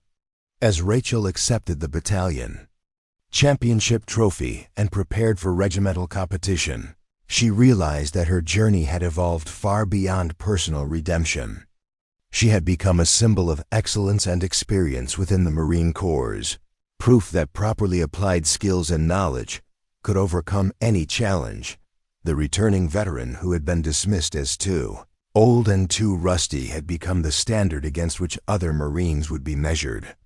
Her transformation from outsider to champion was complete, but the opportunities ahead suggested that her real contribution to the Corps was just beginning. Standing on the podium with her trophy, Rachel thought about her brother Lucas and the promise she had made to honor his memory through military service. She had not just fulfilled that promise. She had exceeded it in ways that would inspire other Marines for years to come. 6 months after the battalion marksmanship competition, Staff Sergeant Rachel Winters stood before a classroom of Marine Corps Scout sniper candidates at Marine Corps Base Quantico, Virginia. The walls were lined with photographs of legendary snipers and their achievements, creating an atmosphere of excellence and tradition that few Marines ever experienced. Rachel's own photograph now occupied a place among those legends, recognizing her as the youngest female Marine to achieve instructor certification in advanced marksmanship. The journey from dismissed has been to elite instructor had been swift, but well-earned. Following her record-breaking performance at the battalion competition, Rachel had dominated regimental and division-level events, eventually earning selection for the Marine Corps' most advanced sniper training program. Her scores had shattered previous records and established new standards for precision shooting under field conditions. Ladies and gentlemen, precision shooting is not about the weapon system. Rachel addressed her class of 12 carefully selected Marines. It's about the integration of technical knowledge, environmental awareness, and mental discipline applied consistently under pressure. The rifle is just the tool through which you express these capabilities. Among her students was Private First Class Danny Walsh, the young Marine who had struggled during the company-level competition months earlier. Walsh had requested assignment to Rachel's course specifically, wanting to learn from the Marine who had redefined his understanding of what excellence looked like. "Ma'am, how do you maintain accuracy when environmental conditions are constantly changing?" Walsh asked during a break between practical exercises.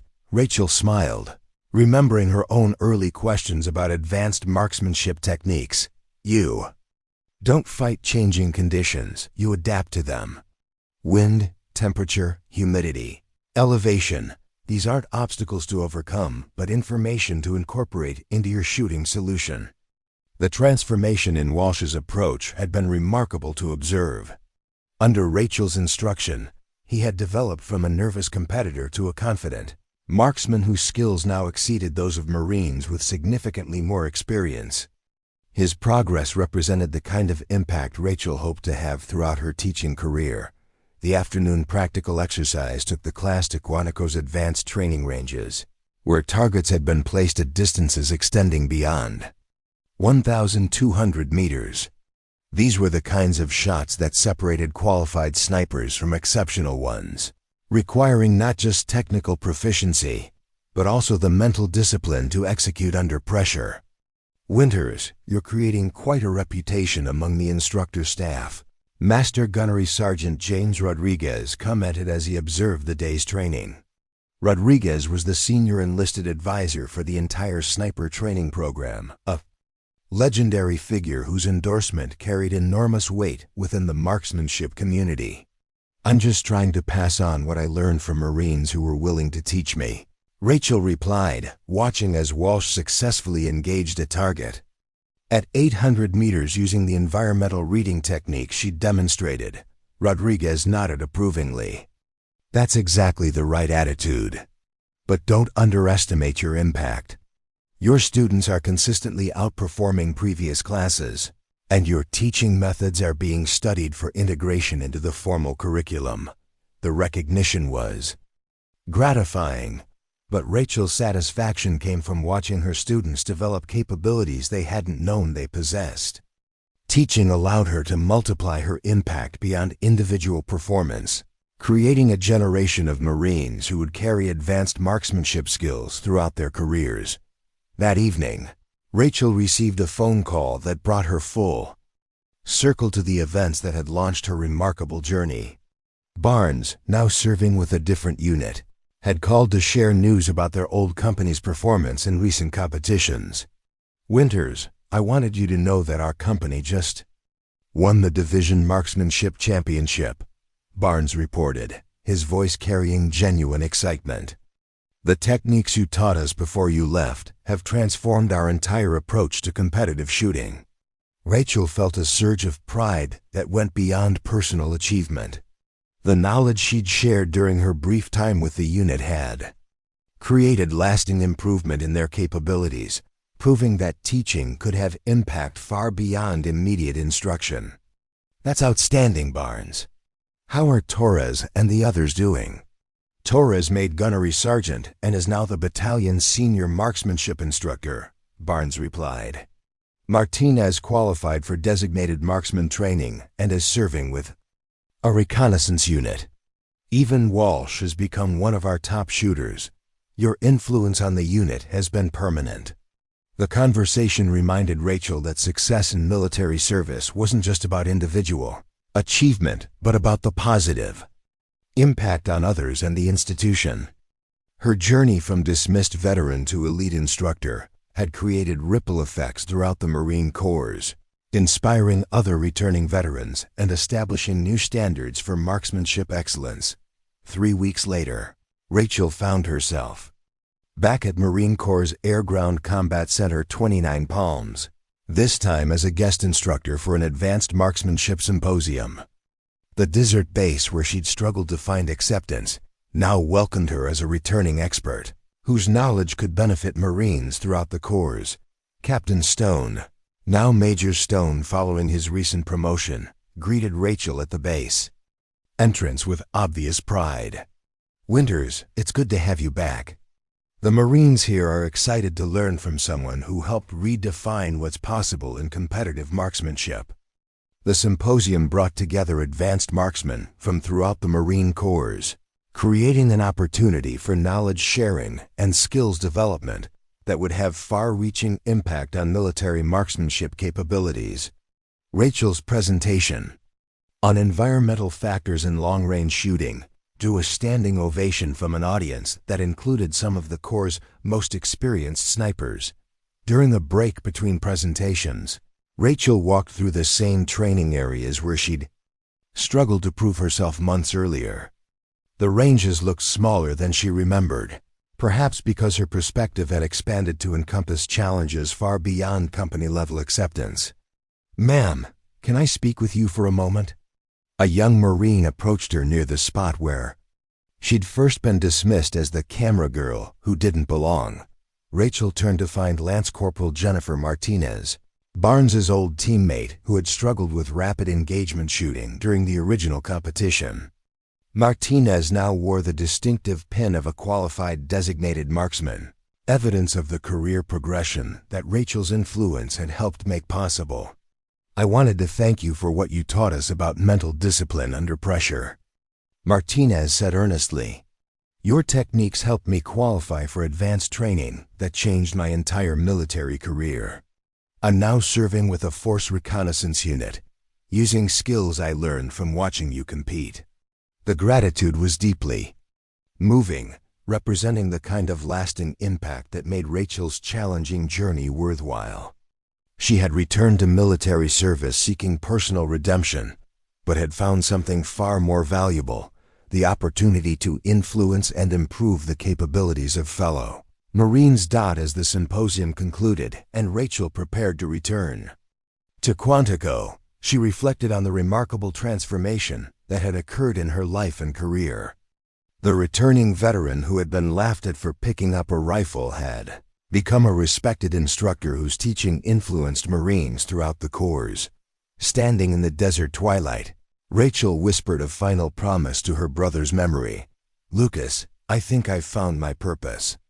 Thank you for showing me that service is about more than individual achievement. It's about making others better than they thought they could be."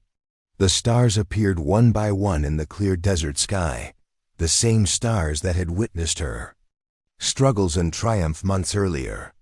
Rachel Winters had not just reclaimed her place in the Marine Corps. She had earned a legacy that would inspire future generations of Marines to pursue excellence regardless of the obstacles they faced. Her story had become proof that dedication, skill, and perseverance could overcome any challenge, and that sometimes the most important victories are the ones that lift others up along the way. The woman who had been dismissed and mocked had become a legend, but more importantly, she had become a teacher whose influence would endure long after her own service ended. In the end, Rachel had learned that true marksmanship wasn't just about hitting targets. It was about hitting the target of human potential, helping others achieve capabilities they never knew they possessed. That was a mission worthy of a lifetime's dedication. Up next, you've got 2 more standout stories right on your screen. If this one hit the mark, you won't want to pass these up. Just click and check them out. And don't forget to subscribe and turn on the notification bell so you don't miss any upload from us.